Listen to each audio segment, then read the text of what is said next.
Shalom, good afternoon. So I'm Tovim, Erev Tov, Boker Tov, good afternoon, good evening, and good morning to all those who are watching. I know we have people from around the world and across North America and in Israel, of course. It's a pleasure to have you join us.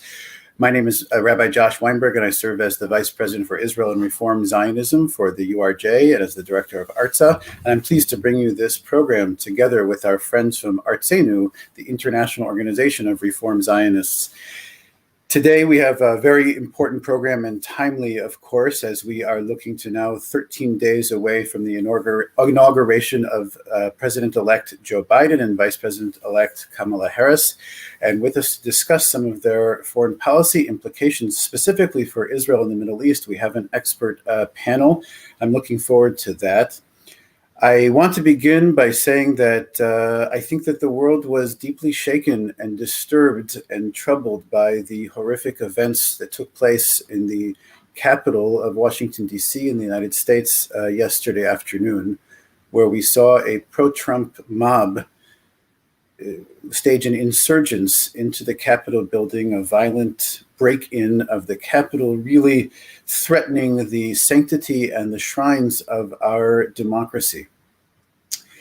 With us to discuss that and more, we are very pleased that we have such experts, Washington insiders, who also look at the world through foreign policy. With us is, of course, the editor-at-large Foreign Policy magazine, Jonathan Tepperman. We are joined by former ambassador of the United States to Israel, Dan Shapiro, and of course, Dr. Tamara Wittes of the Brookings Institute. I will say, of course, that none of our panelists and our guests today are strangers to the reform movement. Many of them have spent a great deal of time, whether it's our URJ summer camps or the Religious Action Center, and members of our congregations. They are not strangers to us. And I know that their presence here will be helpful to so many people who are struggling to understand the events of yesterday and to help put them in a broader, even global perspective. So I want to welcome people. And as all you are following at home or wherever you are, I want to encourage you to write in on Facebook or on YouTube who you are and where you're watching from. And with that, I'd like to turn it over to Jonathan Tepperman, who will be moderating our discussion today. Well, thanks so much, Josh, and thanks to all of you who have tuned in. You know, I want to start by echoing Josh's comments. I know that we've gathered to talk about the Middle East, but the events in Washington yesterday were so disturbing that it's hard to focus on anything else right now. I don't know about you, but I spent most of yesterday afternoon watching TV in this state of shock and despair. Today, somewhat to my surprise, I'm starting to feel a little more optimistic. Strange as that may sound. I think there are two reasons for that. The first is that, you know, American democracy did ultimately prevail last night. The constitutional mechanism worked the way that it was supposed to, and Joe Biden's presidential victory was certified. The other reason I'm feeling hopeful today is that the repudiation of the people responsible for yesterday's horror show, and here I'm referring to Trump and his enablers, not just the thugs who stormed the Capitol. The repudiation has been so widespread that it gives me a little bit of nascent hope that this country may finally be starting to turn the page and may finally be ready to push Trump and his enablers to the fringes where they deserve to be. But that may all be premature and naive, and everything is still up in the air. So I want to bring in our expert panelists and ask you, Tammy and Dan, about your reactions to yesterday. And in order to connect them to our main subject, which is the Middle East, I'm especially curious to hear about how you think yesterday played abroad and what impact you think it will have on U.S. policy and U.S. standing in the region. Tammy, why don't you take it away? Sure. Well, I can't help but start with thinking about this from a personal perspective as an American, as a resident of the city of Washington, as somebody who has walked those halls in the Capitol building many, many times. And I think of my friend Dan, who spent years working in that building, what yesterday must have felt like. So, you know, there's the anxiety, and also just the anger and humiliation of seeing that desecration of a building that we call, with good reason, the people's house. So it's hard to get past those emotions to analyze. I think one thing I've been reflecting on a lot is I've seen a lot of commentary out there, some of it schadenfreude, some of it sadness, that, well, America always seemed like an exception, but American exceptionalism is dead because of this event, or even just because of what we've seen over the last 4 years. I personally, and I have spent a large chunk of my career working on global democracy. I sit on the board of the National Democratic Institute, which works to strengthen democracy globally. And I don't think American exceptionalism has ever been properly understood. An argument that America is above reproach, America's democracy is better than everybody else's, or that we've got it all figured out. Democracy everywhere is a work in progress. Democracy everywhere is fragile because the consent of the governed relies on their willingness to trust the institutions of government and the processes by which they elect their representatives. You know, one of the things I've been doing a lot since the events of the summer and our national conversation about race is I've been reading a lot of James Baldwin. James Baldwin, an African-American intellectual from New York City, spent a lot of his working life in Paris, outside our country, because he was so frustrated and constrained as a Black man, as a queer Black man, writing about American injustice, racial injustice. But James Baldwin never lost faith in American democracy. In fact, it was his confidence in the values at the root of American democracy that made him angry when America was falling short in fulfilling those values. And I think it's ultimately that faith that we can correct. You know, and as you said, Jonathan, members of Congress looked into the abyss yesterday, went back to the floor of Congress and did their jobs. So that is very much what I take away. It's not that we have perfection, but we have faith. Dan, I wonder if you can speak to the second half of the question, which is, what impact do you think this is going to have on how the United States is seen and its ability to act in the rest of the world, specifically the Middle East? Sure. Well, first I want to echo what both you and Tamara have said about the personal impact of those awful scenes yesterday. I do know those halls very well, but for any American to see our democratic bastion taken over by a mob, our constitutional process is disrupted, to see that encouraged and incited by the President of the United States himself, was a shaking, I'm still shaking, kind of event. I was outraged. I was heartbroken. And while it's true, it ended in the right way in the sense of the work getting done once the mob was removed.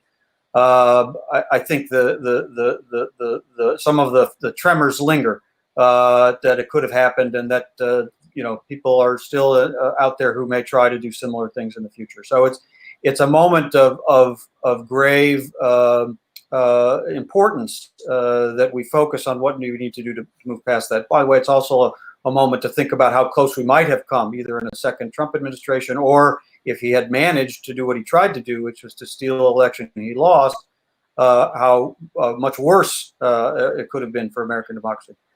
But what I would say is that I've heard also from many friends today in Israel, where I am, and from other countries around the world, how shaken they were, how much our friends, America's democratic allies, and even some of our allies who are not fully democratic, and certainly within those societies, those who aspire to take their systems of government in a direction of more democracy, openness, and participatory governance, how much they look to the United States example. Again, as Tamara said, it's not that ours is perfect. It never was. It is not. It was enormous work ahead of us to make it a more perfect union. but that we are at least true to our own values, that at least we are trying to work in that direction matters tremendously to our ability to have influence and to be inspiring.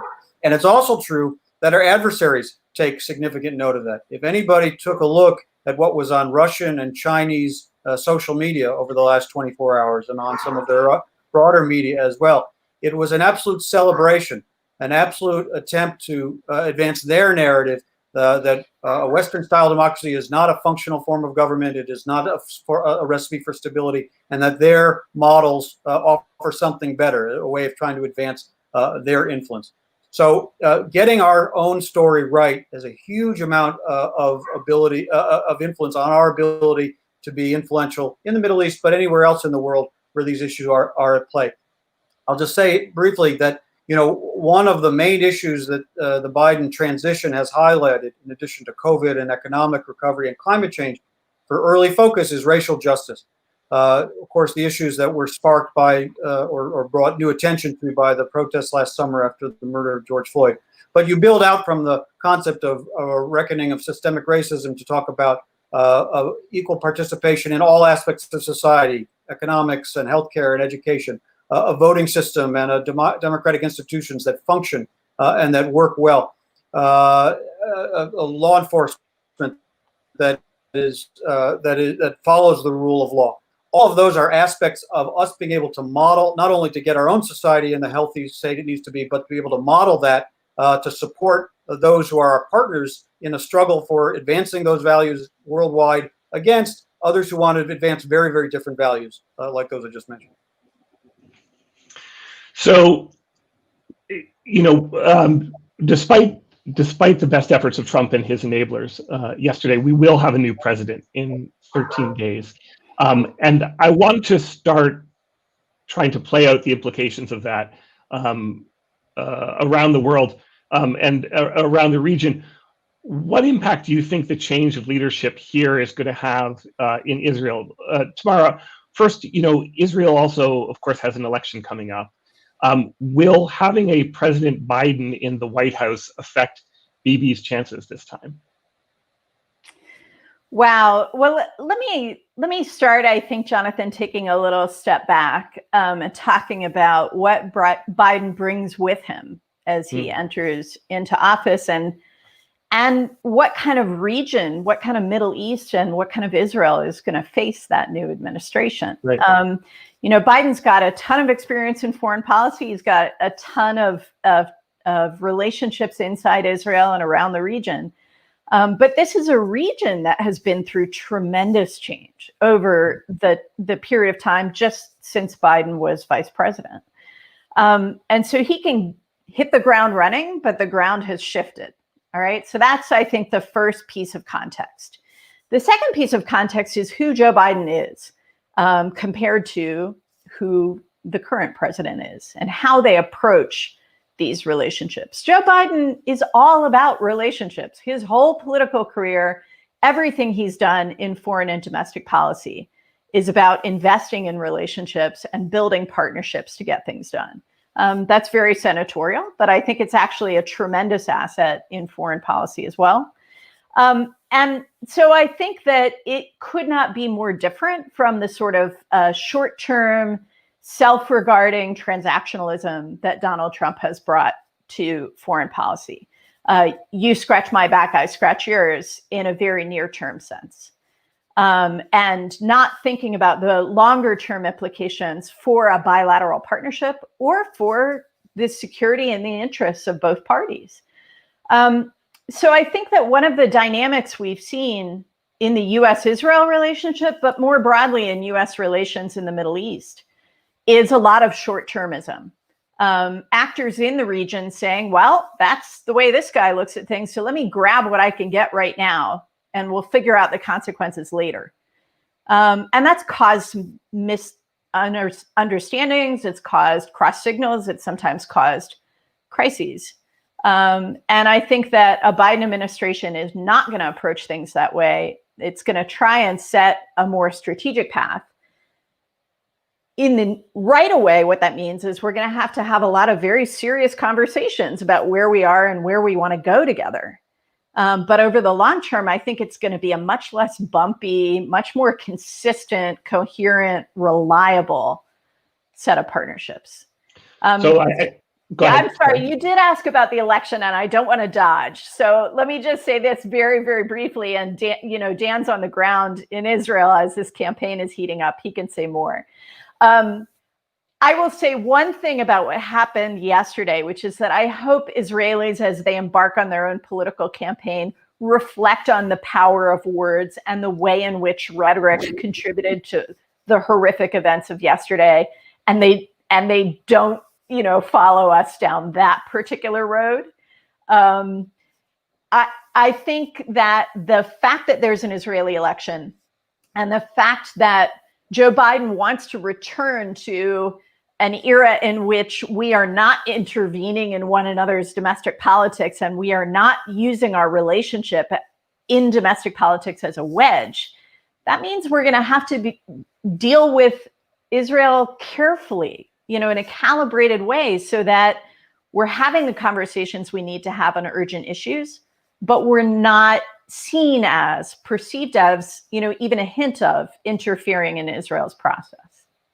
So Dan, let me flip that question to you and just add the note that there were reports in the media earlier this week that Netanyahu aides, including the outgoing Israeli ambassador to the U.S., were already griping about the makeup of Biden's incoming team, specifically about the inclusion of John Kerry and Susan Rice, although neither of them will have jobs that have anything to do with Israel. Clearly, there is a lot of anxiety on the Israeli side that the relationship is going to get a lot more frosty. What do you make of those concerns, and your general thoughts on what the relationship is going to be like? Well, focusing on individual appointees is always kind of silly, and it's particularly silly when it comes to people who aren't in portfolios that are relevant to those issues. I don't know if what those reports are true, but I found those reports to be not worth spending too much time on. Also, because I don't think they're very reflective of what we know about Joe Biden from his entire career. And as a senator and as vice president, and how he articulated his plans for this relationship during the campaign.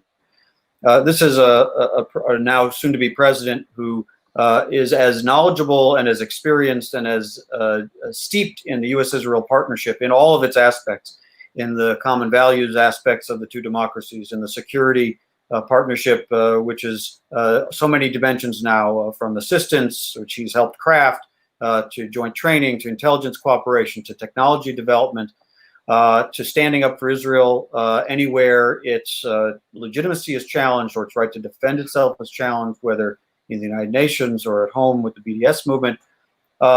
These are fundamental aspects of Joe Biden's political and personal identity. Not positions he's adopted for some kind of short-term gain. He's talked about them and lived them really for decades without wavering. So I think as the fundamentals of what he brings to the relationship, that's not something that should be left behind. That doesn't mean that there may not be disagreements between the two countries, and it doesn't mean that there may not be differences between a Biden administration's policies and the Trump administration's policies, including some that many Israelis supported. And that's where, as Tamara said, this is something that can be managed, as we've always been able to manage between two allies through the right kinds of consultations. The specifics around those reports, of course, were is the Biden administration going to pursue an Iran policy that many Israelis disagree with? And whether it's on Iran or it's on Palestinians, one thing I would counsel any Israeli is you should probably not start from a proposition of trying to convince the Biden administration to adopt the Trump administration's policies if the candidate and soon-to-be president has already articulated something different. That's probably not a very successful recipe. But particularly around this issue, which has gotten so much attention already, even before he's taken office, of will the United States return to the Iran nuclear deal, the JCPOA, which he has said he would in the context of mutual compliance. And Israelis are arguing that that would be a bad idea, and they associate it with some of the former officials who may be returning to new roles. What that is about, of course, is that Joe Biden will be coming into office at a time when the Trump administration having withdrawn from the nuclear deal, which kept Iran from at least a year from the ability to produce a nuclear weapon. And with Iran having responded by violating its own commitments under the deal, by enriching uranium, stockpiling it, now enriching at higher levels, installing centrifuges, Iran is now much closer, perhaps 2 months, 3 months from the ability to produce a nuclear weapon. This is an emergency situation created by the collapse of the deal. When Iran was this close to a nuclear weapon in 2011 and 2012, there was a very serious debate within Israel about whether to conduct a military strike on Iran's nuclear facilities. So it needs to be dealt with. One way of dealing with it, but perhaps it's not the only way, but it's the way that the Biden administration incoming has said, is to see if it can get Iran to return to compliance, to see if so that the United States would re-enter the deal. In so doing, of course, it would restore the U.S. partnership with its European allies, who were also parties to the original deal and very much have tried to preserve it. But that should only be done with the kind of consultation between allies, even during an Israeli election, even in the early months while the Biden administration is still staffing up, that can find ways to narrow areas of disagreement, deal with all of the attendant decisions on structure, on timing, on articulation of leverage, on future goals that will accompany even the first order decision of whether or not to go back into the JCPOA. But much more importantly than that, to chart the strategic course beyond that. What President-elect Biden has said consistently, and I believe this represents an understanding that the JCPOA decision is really a preliminary one. His strategic objective is a much longer term agreement, lasts much longer than the JCPOA, that is much broader in its application to other technologies besides nuclear, also ballistic missile technologies, perhaps drone technologies, and also to Iran's regional behavior, which is malign in so many ways, and that it can be enforced in much stronger ways than the current deal. And on that, there should be a great deal more convergence between U.S. and Israeli positions, and I would argue also Gulf, Arab, and European positions. It is certainly possible to narrow areas of disagreement on a near-term decision while charting a course that has much more convergence on a longer-term strategic decision. And if that is the attitude that both governments bring to those early discussions, I think a lot of this anxiety that is being expressed about are we going to go right back into the arguments we had in 2015 can be overcome. Tamara, given the scope of the Biden administration's ambitions when it comes to Iran, which Dan just surveyed for us, how do you rate their chances, or our chances, I should say, especially given Iran's recent resumption of production of 20% enriched uranium and its threat to expel inspectors? You know, the Iranians have been saying for years that it's not just about the Trump administration, or that yes, the Trump administration's actions were very worrisome, but what they betray is a greater lack of constancy and reliability on the part of the entire United States. And why, for example, should we think that another deal that we do now will have any better chance of succeeding than the last one, when, after all, we negotiated that in good faith and you guys walked away from it? Yeah, well, I do think that there is a real concern about an agreement that can be reversed by executive action. And that was a vulnerability of the JCPOA from the beginning. It was a vulnerability, frankly, because there was simply no willingness from a stonewalling Congress to even consider a treaty obligation that would be more reliable. And we, I don't want to revisit that debate and that history, but that was a development encouraged by opponents of the deal in Israel. that ultimately produced a deal that was a weaker and more easily reversed deal. And now we all get to live with the consequences of that, which is that we're 2 months away from nuclear material for a bomb instead of a year. That fact, though, where we are today, that creates urgency. As Dan said, even with an Israeli election, we can't wait to have these conversations in a really serious way. I think it also puts a premium on the kinds of consultations that Dan was describing. I find it frustrating sometimes that that these consultations get discussed almost as if the other signatories to the JCPOA, the Europeans and the Russians and the Chinese, they all want to be pro-Iran, and it's only the region that is troubled. We didn't get the JCPOA because everyone else was happy with Iran. We got the JCPOA because the world was worried about Iran's capabilities. We had UN Security Council resolutions on ballistic missile development because the world is concerned about Iran's capabilities. And so I think we need to focus on that shared concern and not let our disagreements about mechanisms get in the way of finding the unified front we need to be effective going forward. So what are the chances of success?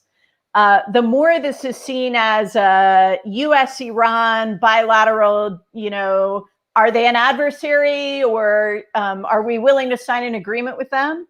The less chance of success we have. The more that we understand this is a problem of international security, it's a problem that's existential for our regional friends, and we build a united front, I'm pretty confident that we can get some work done. And frankly, from an Iranian perspective too, any agreement you reach is going to be more reliable to the extent that it reflects a wider international consensus, not just the narrow interest of any one party. I should have mentioned that Iran also has an election coming up, which will further complicate the picture, but we don't need to get into that. I want to remind everybody who's joined us that you can ask questions and make comments on Facebook and on YouTube, and that we will get into them during our Q&A, which will begin momentarily. In fact, as soon as I start hearing from you all. In the meantime, Dan, let me come back to you with a more general question, which is, given all the crises that the incoming Biden administration is going to face, domestically and abroad, starting with the pandemic, starting with the state of the U.S. economy, it is very hard to imagine, for me at least, that they're going to have much time or energy to focus on anything beyond the very, very top of the list. And I can see Iran being at the top of the list, given what we've just said. But beyond that, do you think that issues like the Middle East, the Palestinian-Israeli peace process will even get featured, given how hard it will be to find the time to think about them, let alone do anything about them in the White House and the rest of the government? Well, you're correct to identify a whole range of priorities before we get to issues related to Israel and the Palestinians or others in the region. Not that they're unimportant, but just it's the world we're living in. Actually, the campaign, when the transition actually launched its website, and I'm not connected to the transition anyway, so I'm speaking as an outsider, but it was about 4 or 5 days after the election, and there were 4 preloaded pages of content, policy content, representing the immediate priorities. One, of course, was COVID relief or recovery. One was economic recovery. One was racial justice, and one was climate change. All of those actually have some sort of nexus to foreign policy, but in the first instance, they're domestic policy issues, and it says a lot about what the administration's priorities will be and what they think the American people will judge them on, at least in the early period. When you shift to the international arena, you mentioned Iran, but that's probably, it may push its way into the top tier of necessity. But really, I think on the sort of proactive agenda of this administration, you'd start with restoring alliances, the transatlantic alliance, particularly with NATO, and the Asian alliances that have been under so much strain during the Trump years. Second would be restoring U.S. leadership in multilateral arenas, whether it's the UN or the World Health Organization or the Paris Climate Accords, and really as the convener and leader on the great transnational challenges, which include COVID, but also and climate change, but also migration, non-proliferation, the democratic versus autocratic rivalry. Then you have China, which will be the major challenge shaping U.S. foreign policy probably for the rest of our careers and maybe the rest of this century. And as economic, as security and military dimensions in the Indo-Pacific, but has economic and values and technology dimensions that stretch throughout the world. And then you have Russia, which is an old new rival, feeling its ability to challenge U.S. interests and those of our allies. So all of those, plus Iran, given that it may be reaching a crisis very early, are on the table long before we get to things about the Israeli-Palestinian issue. That doesn't mean they're unimportant. It doesn't mean they won't be addressed. It probably does mean that they won't be issues that the President of the United States and the Secretary of State and National Security Advisor will necessarily be attending to on a daily basis. And that does have some implications. It doesn't mean no progress can be made, but it does mean that parties in the region will have to be realistic about the kind of attention they're getting, about which officials they will be able to engage with. It does mean that the administration will have to be very precise and very thoughtful about when to engage at high levels and when a decision that cannot be pushed through at a different working level, senior working level, but requires an engagement from the president or the secretary, because if you condition parties to wait for that, they will never make any decisions until they have that kind of attention. And so, I think Tamara will be actually better equipped than I to describe some ways we might work that at a lower level based on a report that she was a co-author of just now. But I do think it's something that both the administration and the Israelis and the Palestinians and the Arabs in the region, and I'll want to get back to talk about Arab normalization a little bit later and how that might be advanced, we'll have to figure out a way to do while the most senior officials are working on other things day to day and find their moments to supplement the work of hopefully a very empowered senior working level team. Tammy, I want to try and keep things at a fairly high level without getting too much into the mechanics of government, because while that may be interesting to all of us, I don't know if it will be to all of our listeners. So let me ask you a broad question, and one that may sound counterintuitive, which is whether you expect there to be areas of continuity between Biden's Middle East policy and the Trump administration's Middle East policy, given the generally inept way that the administration, this outgoing administration, handled things. That seems unlikely. And yet there are a couple of reasons to take the question seriously. I think one is that there was a surprising degree of continuity in sort of priority or preference, if not in execution, in broad strokes between Obama's Middle East policy and Trump administration's policy in one key way, which was this desire to withdraw, to have less to do with the region if possible, especially when it comes to military involvement, so that the United States could spend its energy and its money rebuilding at home. That was a priority for Obama. That was a priority for Trump. Can we expect that to be a priority for the Biden administration as well? And then, given how ineptly the Trump administration handled its deal of the century with the Palestinians, it's hard to imagine the Biden administration wanting to touch that. But there was another much more positive area or aspect to the Trump administration's Middle East policy, which was, as Dan already alluded to, the normalization of relations with all of these Arab states. And that seems something that the Biden administration would want to push forward. So, so withdrawal on the one hand, or retrenchment, and the Abraham Accords. What are your thoughts? Thanks, Jonathan. So Let me say first, thanks to Dan for mentioning the new report that I co-authored with Ilan Goldenberg of the Center for New American Security and Michael Koplow of the Israel Policy Forum.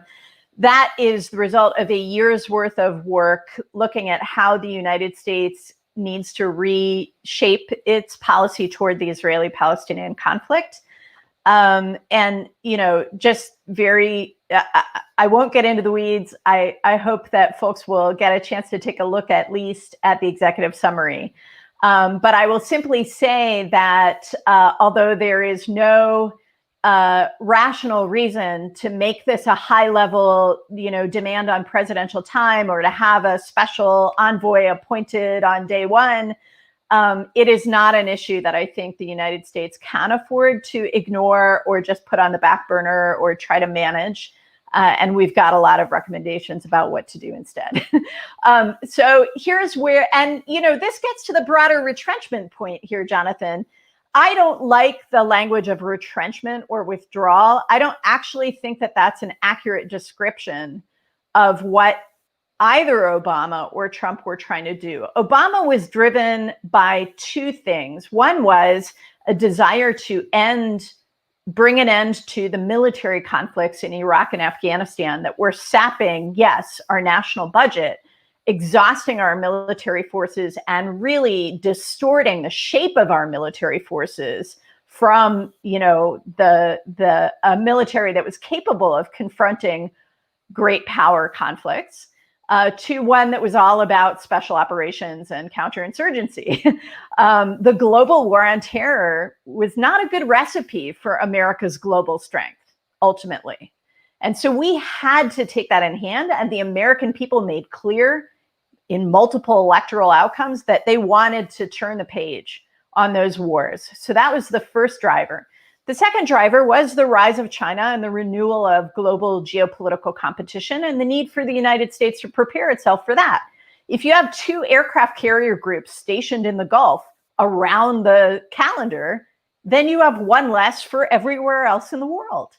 You know, it's a zero-sum game in terms of military resources. So ending the wars enabled you to shift forces to Asia. That was what Obama was working on, okay? And the rise of ISIS derailed that to a degree, especially in the last few years of the administration. Continuity and change, yeah, I think Trump, you know, Trump's national defense strategy and national security strategy was all about competition with Russia and China. So they bought into that broad construct. They wanted to finish the war with ISIS and move on. President Biden entering office, I think, has an opportunity working with regional partners to solidify the gains against these terrorist actors, to engage in now the diplomatic work of conflict resolution, of consolidating Iraq, of helping Iraq become economically and politically stronger, of ending the war in Syria, closing space for these terrorist actors so that we don't have to go back to using military force against these problems, so that safe havens for terrorism are closed down. Same thing in Afghanistan. So the project is still there, but the tools you use are diplomatic, not military. So it's not about retrenchment. It's about what tools are you using, okay? I don't think anyone is saying the United States should withdraw its diplomatic tools or its economic tools from the Middle East. I certainly wouldn't advocate that. Now, that I do think that brings me to, you know, the Arab-Israeli arena and the Israeli-Palestinian arena. What we've seen is that the security threats in the region and this concern, so shared threats from ISIS and from Iran, and uncertainty about American commitment because of Trump's incoherence, helped bring our friends in the region together and break through barriers that were, frankly, you know, hard to imagine that they would bring their relationships out into the open in the way that they did over the last year. I will say as well that I think for some of these guys in all the conversations I've had, one motivating factor was the prospect of preparing for a post-Trump Washington. And, you know, that's a fine motivation too. So now there's something to build on here. All kinds of regional cooperation are possible now. as a result of the formalization of what had been covert relationships. The Biden team had made clear from the beginning that they welcomed the Abraham Accords, that they wanted to build on them. I fully expect they will do so. There's a lot of opportunity. But I do think we have to recognize that the Abraham Accords, as valuable as they are, do not allow Israel or the Arab world or the United States to circumvent the core of the conflict, the Israeli-Palestinian conflict. We have to remember that all of us, the whole region, the world, dodged a bullet this last year. If Israel had gone down the road of formal legal annexation in the West Bank, we would have been in an entirely different universe right now. We would be having a completely different conversation. But we cannot take that for granted. So I don't think we will or we should ignore the necessity of working that issue. Dan, I saw you raising your hand at one point. Do you want to jump in? Sure. I just want to jump in and emphasize some points I think Tamara raised on the Abraham Accords. It was, at least as I could calculate, the only Trump foreign policy initiative about which President-elect Biden had something positive to say during the election campaign. He welcomed it immediately, the UAE and Bahrain deals, both in terms of the rightness of it, the fact that this was something that all American administrations and he personally had worked on to help Israel gain its rightful recognition among its neighbors, and on the strategic benefit of having U.S. partners become open partners, and not on the model of the cold peace that Egypt and Jordan have sustained with Israel for several decades, but rather through a broad, warmer, open kind of relationship in which there's not only security cooperation, as important as that is, but cultural interchange, economic, tourism, technology,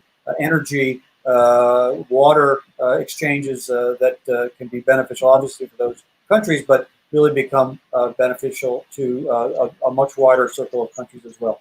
And so he said, not only did he support it, but he would actively work to advance it, and he would challenge other Arab states to keep pace with the UAE and Bahrain, and obviously there's some others that have joined since, but there's much work that can still be done on that. Now, he may have a different approach. It may not be quite as transactional as the Trump model.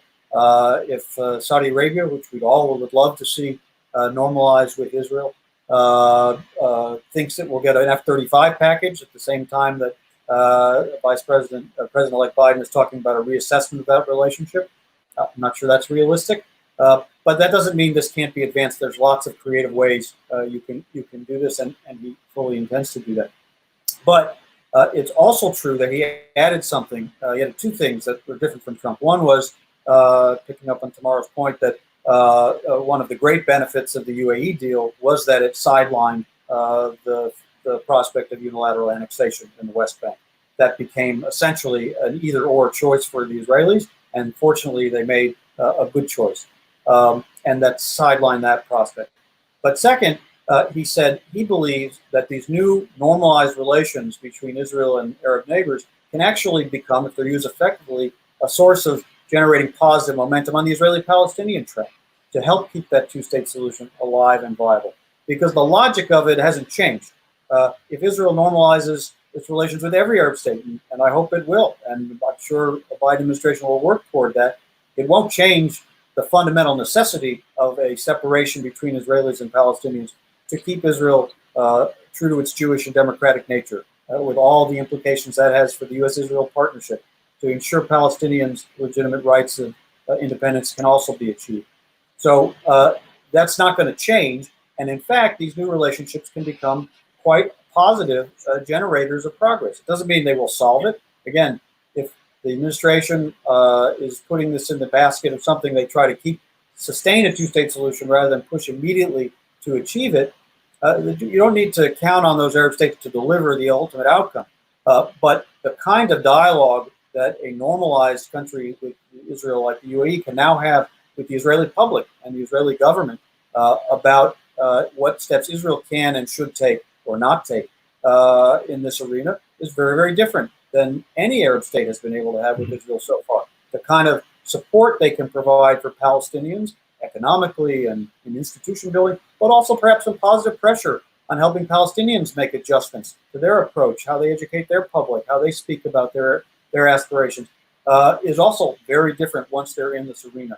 So I would expect to see a Biden administration both try to advance what has been achieved and give credit for it being one of the positive outcomes of these last 4 years, but also link it in a way the Trump administration clearly didn't to Israeli-Palestinian peacemaking, even if it's on a longer timeline. Yeah, I think that's right, Jonathan. And if I can just add there, one of the most damaging consequences of the Trump policy with respect to the Israeli-Palestinian issue is the way in which Trump, through his actions, undermined the ability of the United States to have an effective relationship, just diplomatic, bilateral relationship with the Palestinians, with the Palestinian people, much less with the Palestinian leadership. And we can't effectively even, really support Israel in its own needs, in its relationships with the Palestinians, if we don't have a channel to the Palestinians. Right now, we do not. Their mission in Washington is closed. Our consulate in Jerusalem was eliminated. So it is imperative for the United States to reopen those channels to the Palestinians. And I think it is also wise for the United States to build up its relationships across Palestinian society. Just as we have a moment now with the Abraham Accords, with these, wonderful scenes of Israelis and Emiratis doing online yoga classes together, having these kind of people-to-people exchanges. We have to make sure that America is engaging with Palestinians as they go through their own very overdue and necessary governmental reforms, as they work to decide what their next steps are in their relationship with Israel. We need to have that line of communication wide open. So I do hope that we'll see a resumption of U.S. assistance to the Palestinian people. I hope that we will see American attention to the really dire humanitarian situation in Gaza. I hope that we will see the United States facilitating joint COVID response between Israel and the Palestinian Authority, because Israelis and Palestinians, neither population can be safe from this pandemic until they are both safe. Dan, how much do you know about what's going on inside Palestine right now in a couple of key areas? First of all, how would you gauge the appetite for re-engagement with the United States, given that the relationship has been entirely shut down at this point, not just by the Americans, but by the Palestinians as well? And is there a Palestinian leadership to speak of right now? Abbas is now very old and very sick. There doesn't seem to be at least any kind of a public grooming of his successor or talk about a succession process, democratic or otherwise. What's happening there? I think Palestinians do see an opportunity to re-engage with the United States in a way that has not been going on for the last 3 years. When the Trump administration recognized Jerusalem as Israel's capital, essentially from that point forward in late 2017, there's been virtually no diplomatic contact between the Palestinian Authority and the United States. Some back channels and some other channels, but the main diplomatic channels were then further closed off by the closing of the PLO office and the U.S. consulate in Jerusalem. And the Palestinians bear their share of responsibility for that. I don't think that was necessarily a smart decision on their part. But on the other hand, anybody who wants to be the mediator of a conflict, as the Trump administration said they did in this conflict, has to be able to talk to both sides. And that was not something they were ever able to overcome. So it's certainly a U.S. interest, if we have any hope of managing this conflict, of sustaining a two-state solution, of eventually helping them negotiate an outcome to it, of having those kinds of relationships. So the Palestinians have heard certainly what President-elect Biden said during the campaign, that he wants to restore that relationship. He wants to restore a consulate in Jerusalem while leaving the U.S. Embassy to Israel in Jerusalem.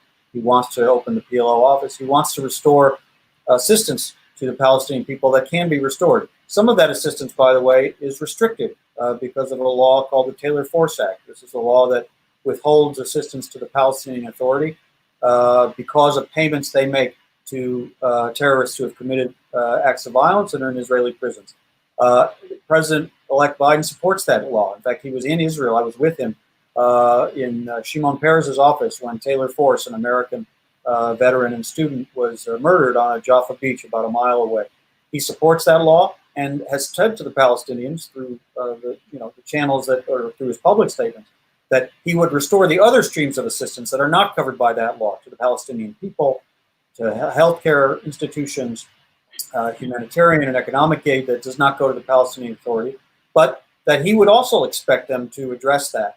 Now, those are all ways that very early on, the Biden administration could show it's prepared to engage differently with the Palestinians than the Trump administration did.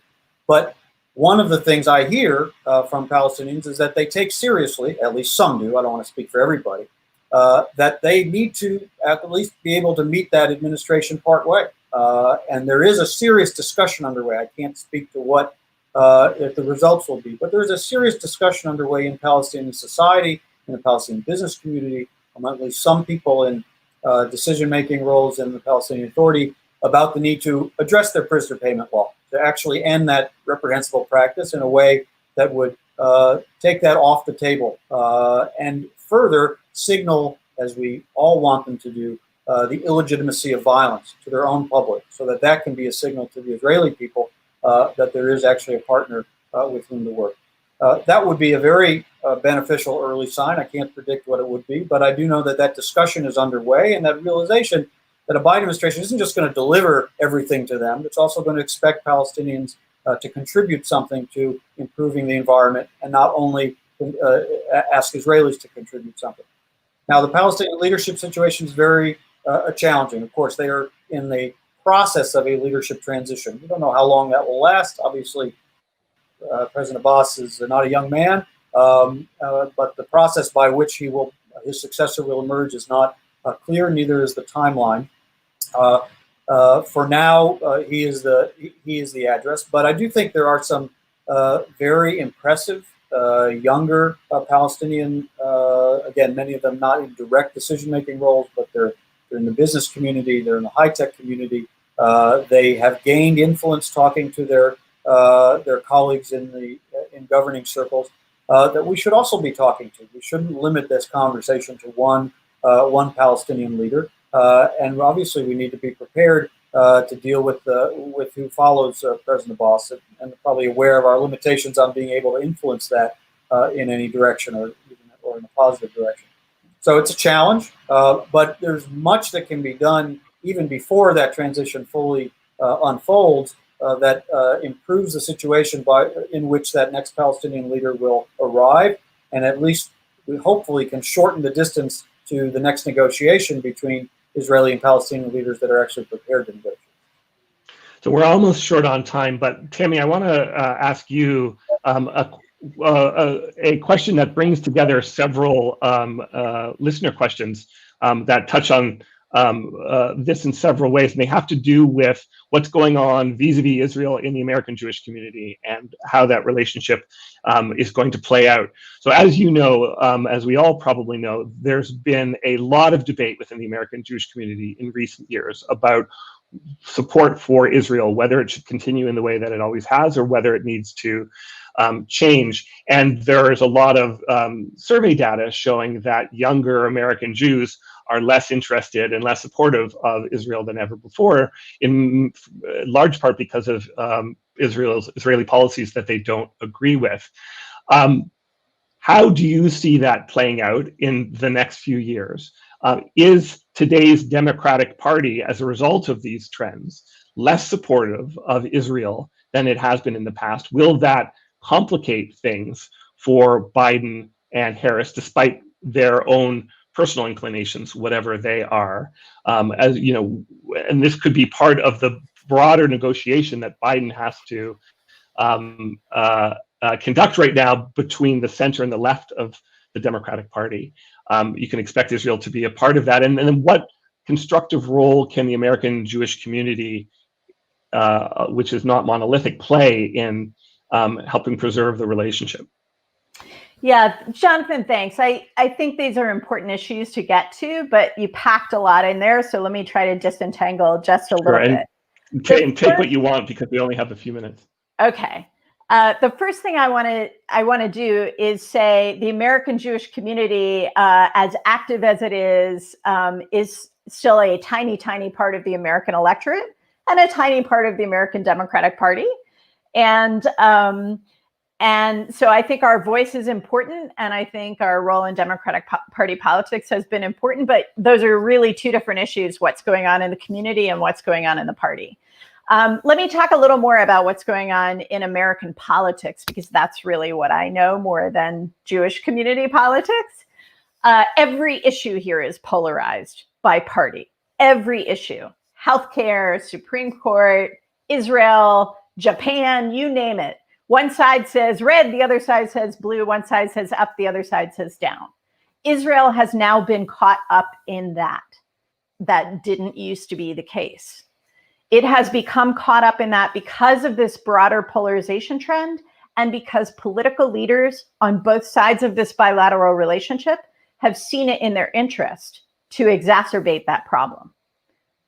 That's to the detriment of the relationship, okay? But what I want people to understand is that Americans across the board still believe in and support the U.S.-Israel relationship. 3/4 of Americans in polls consistently see Israel as a strategic ally. They see shared values. They want a strong partnership.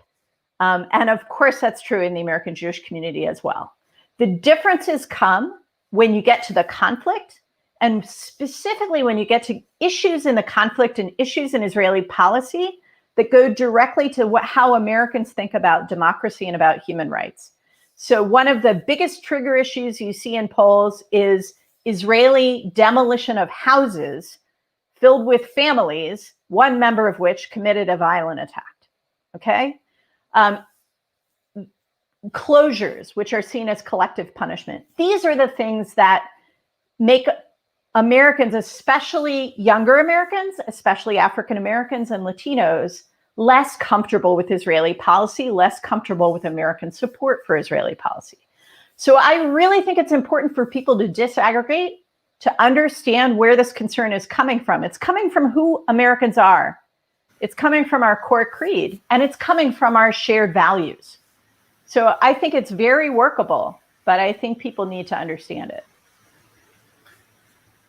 Well, thank you so much. I just want to wrap us up here. Again, I want to offer my deep thanks and appreciation to Tamara, to Dan, and to Jonathan for offering so much expert analysis, insight, thoughts, leaving us with possibly more questions and lots of food for thought, of course. And if you have more questions and want to hear more of them, check out everything that they write, okay? Dan Shapiro is prolific at many different media outlets. We put a link to the Washington Post's most recent article, but you can see him all over the place. Again, the lengthy report that is full of interesting perspective from Dr. Wittes and her two other co-authors.